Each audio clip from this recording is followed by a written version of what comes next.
નમસ્કાર, weather analysis સાથે હું છું પાયલ અને ગુજરાતના અનેક વિસ્તારોમાં ગઈકાલથી વરસાદની આગાહી કરવામાં આવી હતી. ઘણા બધા વિસ્તારોમાં છૂટોછવાયો વરસાદ પણ પડ્યો. આજે પણ અનેક વિસ્તારોમાં વરસાદની આગાહી છે અને સાથે જ વાદળછાયું વાતાવરણ રહેશે. ભારે પવન ફૂંકાવાની સંભાવના છે. હવામાન વિભાગે આગામી 3 દિવસ સુધી ગુજરાતમાં અનેક વિસ્તારોમાં છૂટોછવાયો વરસાદ પડે તેવી આગાહી કરી છે. હવામાન નિષ્ણાંતોનું એવું માનવું છે કે ગુજરાત તરફ એક સિસ્ટમ આવી રહી છે અને જેના કારણે ગુજરાતમાં અત્યારે વરસાદ પડે છે. આપણે એ સિસ્ટમની વાત કરીએ તો ઈરાન તરફથી ધીરે ધીરે આગળ વધેલી એ સિસ્ટમ હવે પાકિસ્તાન તરફ પહોંચી અને પાકિસ્તાનથી ધીરે ધીરે આગળ વધી અને ગુજરાત તરફ આવશે. ગુજરાત તરફ આવશે એટલે સૌથી વધારે અસર એ કચ્છને થશે અને કચ્છમાં સૌથી વધારે જ્યારે અસર થશે, ગઈકાલથી જ ભારે પવન ફૂંકાવાની શરૂઆત થઈ ગઈ છે.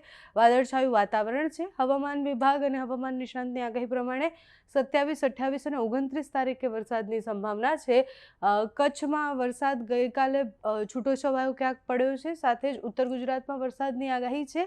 ઉત્તર ગુજરાતમાં વરસાદ પડવાનું કારણ એ છે કે અહીંયાથી સતત વેસ્ટર્ન ડિસ્ટર્બન્સ ઉપરથી પસાર થઈ રહ્યા છે અને જ્યારે ઉપરથી વેસ્ટર્ન ડિસ્ટર્બન્સ પસાર થાય ત્યારે ત્યાં હિમવર્ષા થતી હોય છે.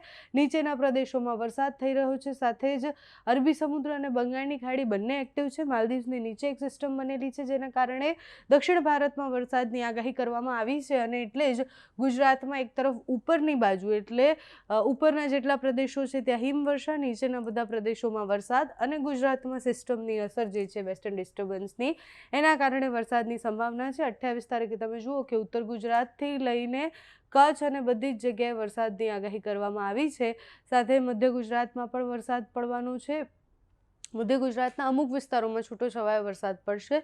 છોટાઉદેપુર, નર્મદા, દાહોદના વિસ્તારમાં. બાકી ધીરે ધીરે સિસ્ટમ આગળ વધી જવાની છે રાજસ્થાન તરફ જઈ અને પછી ઉપર જતી રહેશે એટલે એની અસરો નહીં દેખાય. 29 તારીખે આખા ગુજરાતમાં વરસાદની આગાહી છે એટલે તમને 29 તારીખની સ્થિતિ બતાવું તો આખા ગુજરાતના દરિયાકાંઠાના વિસ્તારોમાં વરસાદ પડશે. સાથે જ સૌરાષ્ટ્રના મોટા ભાગના વિસ્તારોમાં 29 તારીખે વરસાદ પડવાની સંભાવના છે. એટલે 29 તારીખે મધ્ય ગુજરાત, દક્ષિણ ગુજરાત, સૌરાષ્ટ્રના ભાગોમાં વરસાદ પડશે. દરિયાકાંઠાના વિસ્તાર અને કચ્છમાં ભારે વરસાદની આગાહી છે. અમદાવાદમાં પણ વરસાદ પડશે, મધ્ય ગુજરાતમાં પણ પડશે અને ઉત્તર ગુજરાતમાં પણ પડશે. પાલનપુર, મહેસાણા આ બધા જ વિસ્તારોમાં વરસાદની સંભાવના છે. 30 તારીખે વધુ એક સિસ્ટમ તમે જુઓ કે આ ટ્રફ જે ખેંચાઈને આવે છે એની અસરને કારણે કચ્છમાં પણ વરસાદ ભારે પડવાનો છે. એટલે 30 તારીખે દરિયાકાંઠાના વિસ્તાર જામનગરથી લઈને આ બાજુ દેવભૂમિ દ્વારકા સુધી બધે વરસાદ પડશે. ભાવનગરમાં વરસાદની સંભાવના છે. એટલે 29 અને 30 તારીખે વધારે વરસાદની આગાહી છે. 27, 28 તારીખે અમુક વિસ્તારોમાં છૂટોછવાયો વરસાદ પડવાનો છે. એટલે ગુજરાતમાં આ 3 દિવસ એ માવઠાના 3 દિવસ રહેવાના છે. હવામાન નિષ્ણાંત અંબાલાલ પટેલે ખેડૂતોને સાવચેત રહેવા માટે કહ્યું છે કારણ કે હમણાં જે સિસ્ટમ બની હતી એની અસરને કારણે ખેડૂતોને ઘણું નુકસાન થયું છે. ફરી એકવાર એ માવઠું આવવાનું છે. એના પછી પાછી ગરમી વધવાની પણ સંભાવના છે.